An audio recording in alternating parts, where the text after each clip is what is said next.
Welcome back to the Woodgrafter. Today we're continuing our test of the Laguna 1632 drum sander. Today we're going to put it through its paces and anger by making a project. That sounds good? Stick around.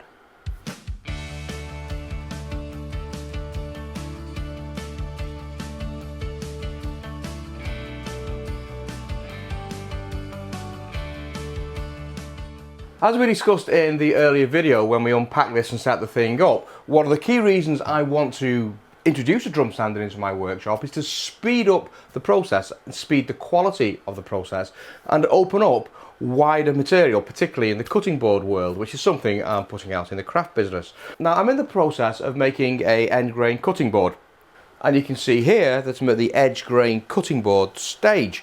So this is a substantial piece of timber. You've got maple inside here, hard maple, and you've got these cherry strips inside there.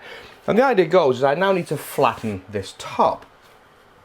Now when I run a straight edge across this, I can really see the undulations. Although I try to get the boards flat, you can never actually achieve that. So you always need to go through some sort of sanding process. Now this is now too wide for my planer jointer, so typically I reach for a belt sander and spend a fair few hours getting this thing down to flat for the next phase, which is where I want to cut this into strips, turn each strip over, and that gives me the end grain cutting board I'm looking for. So it's imperative, and I mean imperative, that this surface is perfectly flat. So when I take a slice and stand it on its end, as these various faces match up and glue up, there are zero gaps and it's a super strong joint. So my first test of the Laguna drum sander in anger is I'm going to use it to flatten this board. I bought a variety of drum abrasives with the system. So I've got a 36 grit, an 80 grit and a 120 grit. Now there's a 120 grit in there at the moment because I was playing and doing other projects the other day. So the first job is I'm going to change over the 120 for a very coarse 36 grit paper. Let's get cracking. Now I have got this unplugged from the mains, and the first observation is there's no power switch. There's the electromagnetic switch that we looked at last time and a separate dial for the speeding up of the belt, but there's no overall isolation switch. Not sure that's a problem or not, but at least you know. This is the 120 grit paper. You can see it's had a little bit of use. Release the clip, pull the paper out, and then just take that out. I'm just going to roll this as we go. Really simple to take the paper off. Bit more time consuming to put the paper back on, but the removal of the paper is pretty quick. And that's important because if you're going to get long, complicated belt replacement challenges, you're not likely to do it, and then you're going to be using the wrong grit, of course. And then just pop the spring up as it comes. Now here's the 36 grit paper, and if you look at that compared to the 120, obviously it's a finer grit, but this is also a much thicker paper. So as you change the paper, we will need to recalibrate this back down to 0, but that's no big drama.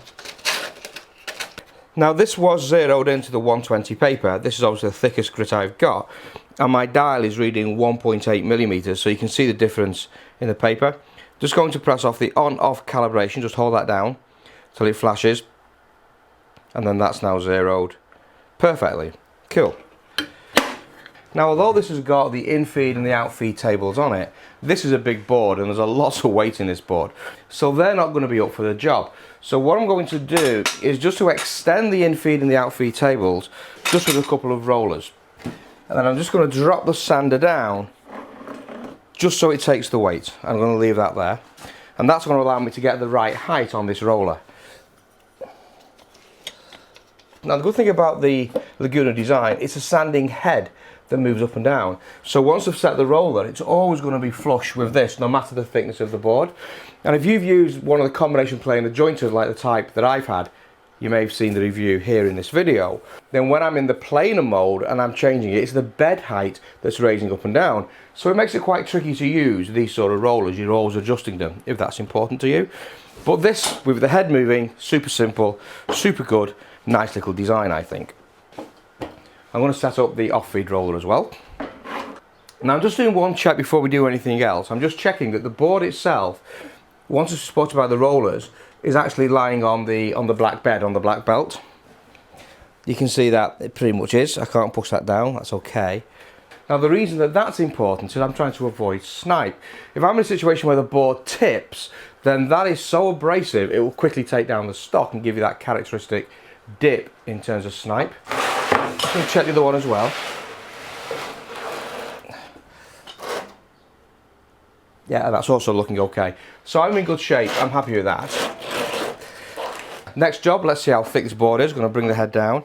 Now this is currently reading 32.8 millimeters, and I want my final thickness of the board to be 27 millimeters. So I've got quite a lot to go at, about 6 millimeters of stock to take out, but that's pretty good because I'm not sure you can see it. I've made a bit of a mess here of some of these joints where I've not quite leveled it up on the underside of the board.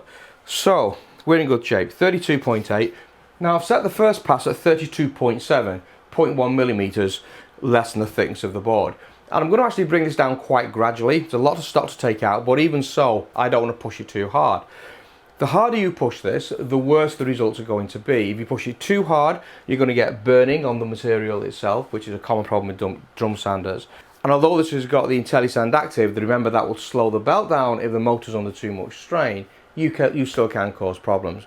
So we'll use best practice as always, and we're going to come down with gradual increments. The smaller increments will let me go through faster, and the results should be pretty good.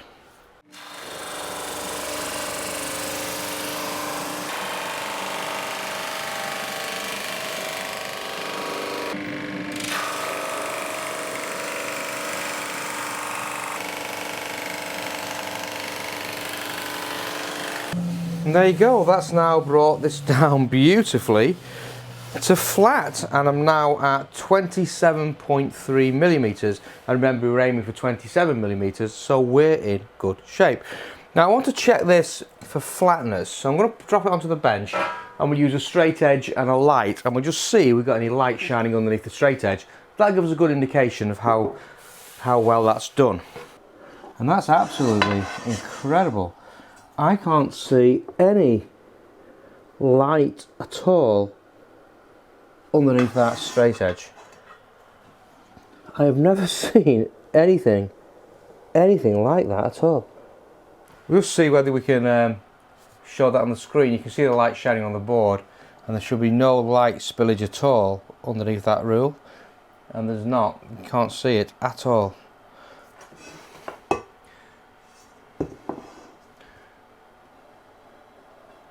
Absolutely zero spillage. It took its time. You can't say it's super quick, but then again we took a lot of stock off this. We took it down from about 32 to 27.3-ish millimeters, which is fantastic. It's a little bit proud of the 27 millimeters I need for the project, but 27.3 is near enough. Gives me a bit of wiggle room. I'm now going to take this over to the table saw. I'm going to cut it into 50 and a bit millimeter strips that I can turn over and re-glue to give them the end grain board, and then we'll come back into this machine and see how it copes with that tougher, more challenging end grain. I'll see you in a second once I've got the glue up finished. So we now have a rather nice, thick, heavy chopping board made out of maple and cherry, straight out the clamp, so it's done the glue up, but I've not actually obviously prepared the material and sanded it down, so what a great test. So that means we can now come along and we can put our sander through an end grain test, which will be really good. Now this board will actually go through in this direction, but I'm going to sand it like this so it's slightly wider than the table, and there's no reason for that at all apart from the fact I want to put this through its paces with a panel that's too wide. So if this works out for us, this should come out beautifully flat all over with no dips and troughs, even though it's wider than the machine. Now the way that you do that, you've got this flappy handle here, this flappy paddle that's just in close proximity to the motor on the belt, and you push that down. Now just here, behind the flappy panel, there's an Allen bolt, and there's a similar one on the other side of the drum sander. You've got to loosen those two things off, and this is a one-off job. Out of the when it comes out of the packing crate, these are tightened down, and that's a simple plate. And then this is on a square bar. You push it backwards, the square bar pivots, and it raises up one side of your device. Allen key comes with the kit, so I'm going to loosen off that Allen bolt. Just get in there nicely, and I'm going to do the same here on the other Allen bolt. And apparently you want to loosen that off and then just tighten it down to almost finger tighten, so don't ramp it back down again. Just tighten it down. It's got a spring washer on it which will hold it into place. There you go. Now that lever's gone down quite well, and it's just raised up the edge of this table ever so slightly, which is awesome. So with that done, we should now be able to sand our board. Set it up from my stock, 54.4. Back that off a little bit to probably about 55-ish.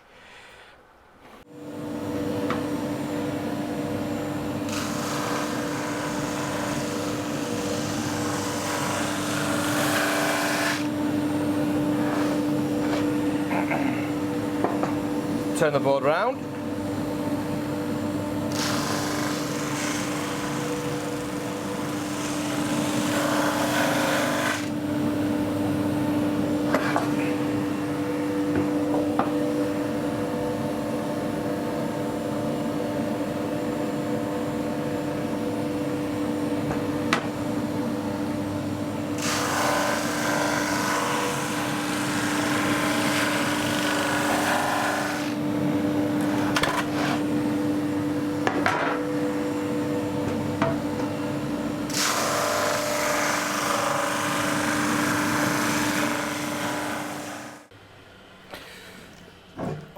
Well, there you go. It took about 20 minutes on that high grit paper, 32 grit, and this is now down to 50.8 millimeters according to our gauge. So we'll give that a check in a second.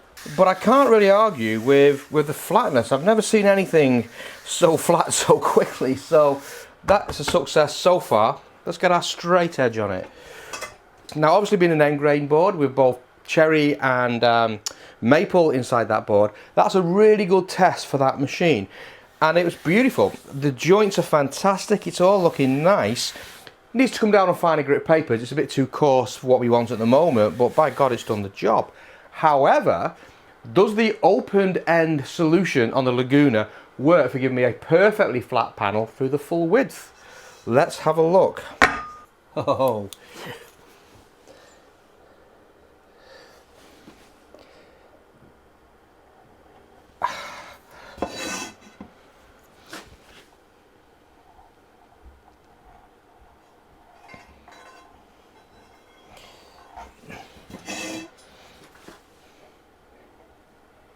And the answer to that question is ish. Ish. You're not going to be able to see it on the camera, of course, but just here in the middle, there's an ever so slight dip. And I'm talking fractions of a millimeter here. But I can see when I shine my torch underneath there, it's quite tight at this end. It's quite tight at this end. And there's a slither of light underneath there. And if I use something more visual, the paper test, at this end here, I can't get the paper in. At this end, I can't get the paper in. But here, in the centre, I can get the paper just coming through. And it's tight about there. And it's tight about there. So that part of the board does actually indeed just dip in a little bit on that panel. Now the paper does have interference on it, so it is about the thickness of the paper. Go towards the front of the board and tight at that edge and tight there, and once again in the middle I've got a similar sort of position, and here at the end I'm tight there and tight there,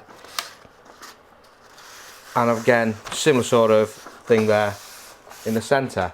So the idea of the open model does actually work, but it is leaving a slight dip in the centre, the thickness of a piece of paper. And this piece of paper, just for kicks, is 0.12 millimeters. So it is leaving a 0.1 of a millimeter gap in the centre. Is that good enough for woodworking? Yeah, absolutely it is.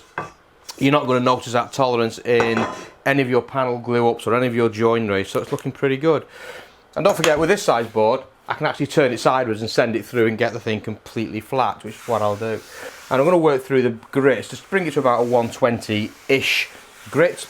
I'll crack on and do that. Nothing new that you've not seen now. I will be taking the board through the sander in this direction. I've seen what I wanted to see there to prove that point. I'll get it down to the final grid of paper, come back together, and we'll just look at the results and see what we think. I'll see you in a second.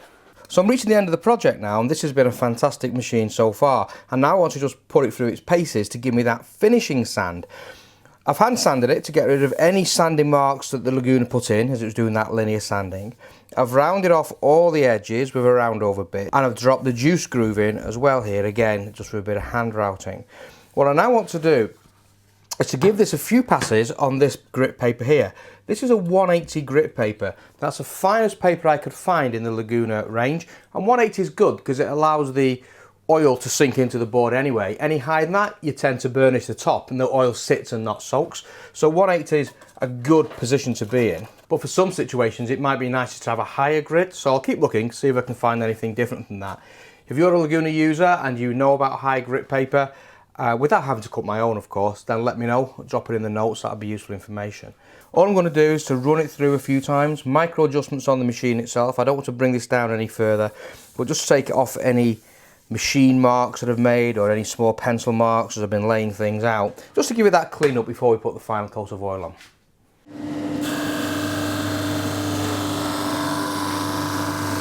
And there you go, that's a gorgeous, gorgeous, gorgeous finish. And I was worried about linear lines even on that very, very fine paper, but there aren't any. It's come out really, really well. Very pleased with that. Double-sided board. This was messing around with your vegetables, breads and things. And then that side's got the nice juice groove in for messing around with meats and things that are, well, juicy. So very, very light hand sanding now, just in circular motions with a 180 paper. And that's just to knock off any of those linear lines, even though I can't see any, because we all know it's the oil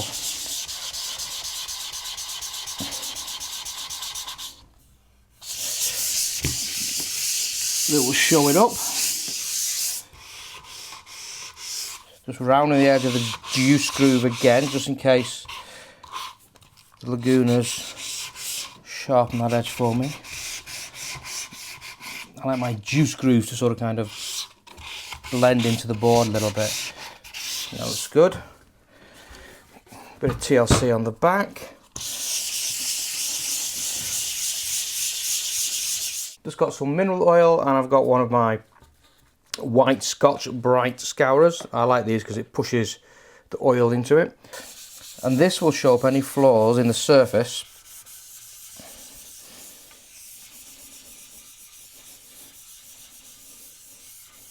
Wow.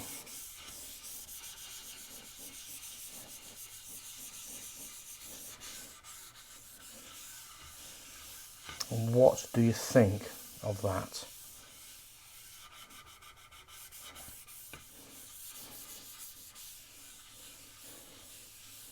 There's no flaws at all in that surface. Fantastic, fantastic stuff.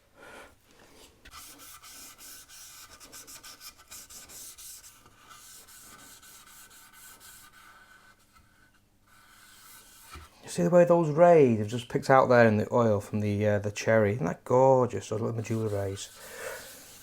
Okay. Well, I don't think you can argue with a finish like that. I don't think you can argue with a finish like that. So that'll have about 3 coats of oil. Let it soak in, I'll wipe off the excess. Another coat of oil, let it soak in, wipe off the excess. Another coat of oil, let it soak in, buff it to its final finish, and that should be gorgeous. But you can see straight away from that how good the machine actually is. So there we have it, the Laguna 1632 drum sander, well, from Laguna. It's absolutely fantastic. I can't actually find any negatives to talk about this machine. Yes, it's an investment, it's a pricey investment, but the quality that this brings to the table, I've never seen anything like it. And it turns the end grain cutting board type projects into a pleasure. Normally you're getting all these joints right, you're sanding it down, you're getting it flat, and it's a pain in the rump to make an end grain cutting board and get one that you're proud of. This has made that job super easy. I have no doubt at all that in my little workshop here, this is going to be one of the go-to tools whenever I'm flattening something or whenever I'm bringing something down to its final finishing. All the way through from a coarse grit paper that took us down, got rid of the excess to flatten the board, all the way through to the final sanding there, 180 grit to finesse the finish. It's been super easy. Can't recommend this enough. I love the way it folds up, it's compact, the wheels have made it mobile, it's super accurate in use. What more can you say? I hope you found this useful and I'll see you next time on the Woodgrafter. Take care of yourself.